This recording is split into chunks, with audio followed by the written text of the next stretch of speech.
Shalom Aleihim. Berjumpa lagi dengan saya pada perenungan hari ini tanggal 21 Januari 2023. Saudaraku yang terkasih, di pagi yang cerah ini, saudara, sudahkah kita punya syukur di dalam doa kepada Tuhan? Dan sudahkah kita memberi senyuman dan sapaan kepada saudara-saudara kita?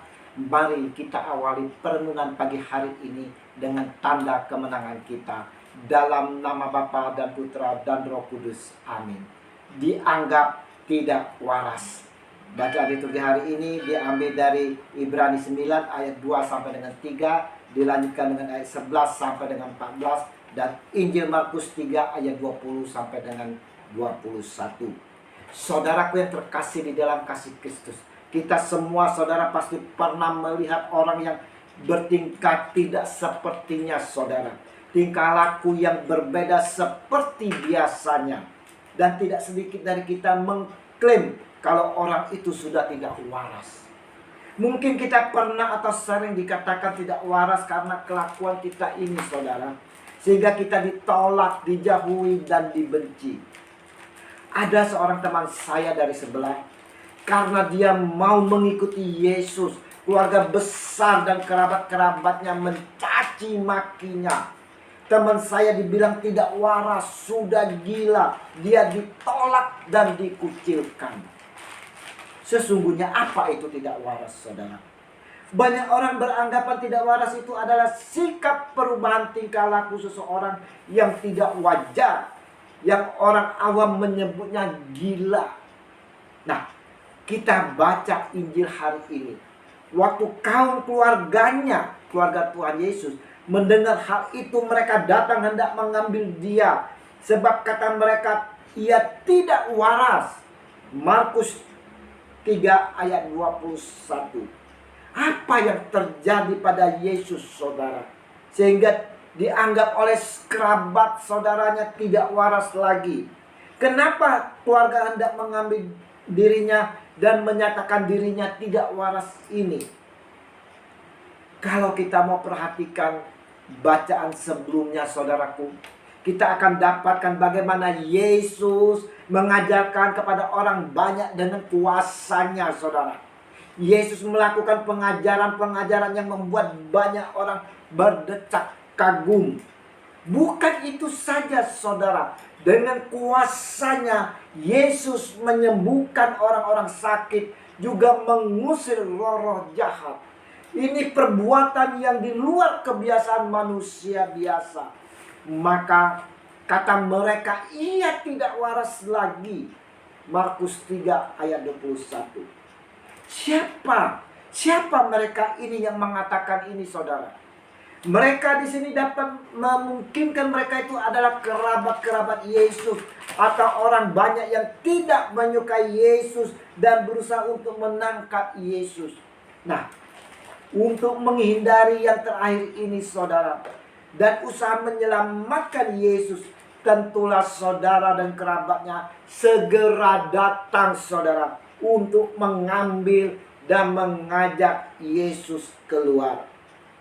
Jadi kaum keluarganya berniat menyelamatkan Kristus dari desakan orang-orang yang terus saja datang kepadanya karena melihat karya-karyanya yang demikian hebat, seakan-akan itu bukan dirinya sebagaimana yang dikenal oleh keluarganya.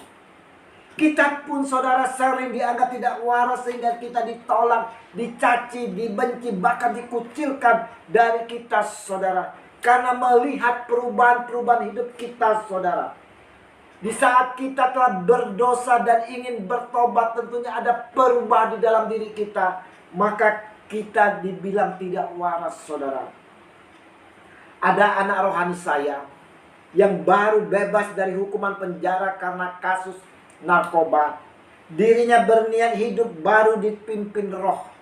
Dia berusaha untuk tidak menyentuh lagi obat-obat terlarang yang telah menjerumus dirinya ke penjara. Dia mulai rajin berdoa, ke gereja, ikut persekutuan.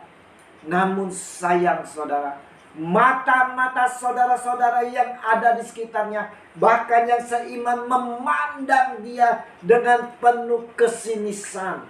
Dianggap tak waras. Dia pun ditolak dan dibenci, saudara. Nah, kalau saat ini kita juga dianggap tidak waras, saudara, seperti anak rohani saya ditolak dan dibenci orang-orang yang dahulu mengasihi, karena kita mau taat kepada Tuhan, kita tak perlu kecewa, saudara. Kita tak perlu kecewa. Yesus pernah dianggap tidak waras oleh orang-orang, dan Yesus dikatakan kerasukan Beelzebul. Yesus dibenci oleh mereka yang tidak suka melihat kebenaran firman Tuhan yang disampaikan, dan kuasa iblis dikalahkan. Coba kita bayangkan, saudara, apa yang harus dialami oleh Maria, Bunda Yesus, Yohanes, Yudas, dan Simon, nama-nama saudara-saudaranya yang ada di Markus 6 ayat 3 ini. Mendengar Yesus dikatakan tidak waras, apa reaksi mereka, saudara? Mereka berusaha mengambil dia, saudara, mengambil Yesus. Tapi Yesus tetap giat memberitakan Injil.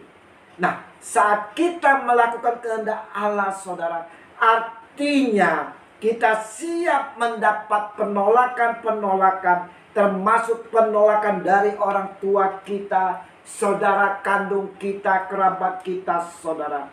Kita harus siap dikatakan tidak waras, dan kita dijauhi oleh mereka yang sebetulnya kita kasihi.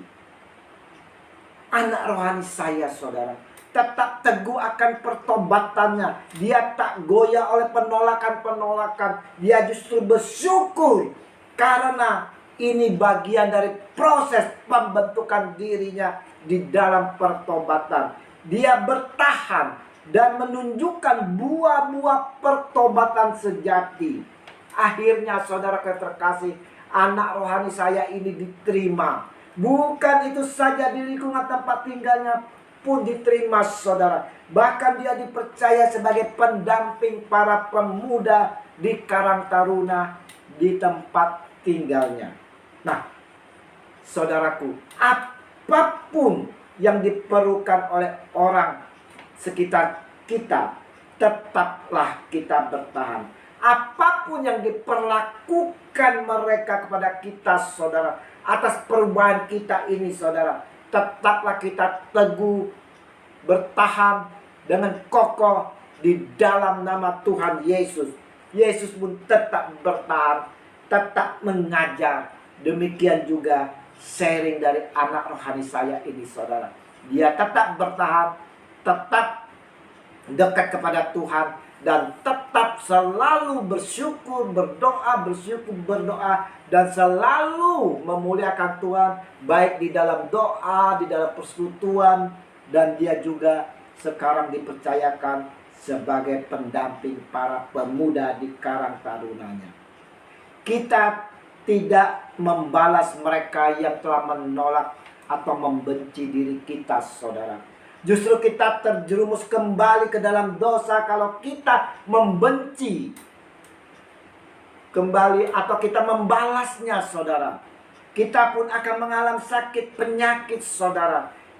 Tetapi kasihilah mereka, doakanlah mereka, dan tolonglah saat mereka mengalami kesulitan hidup.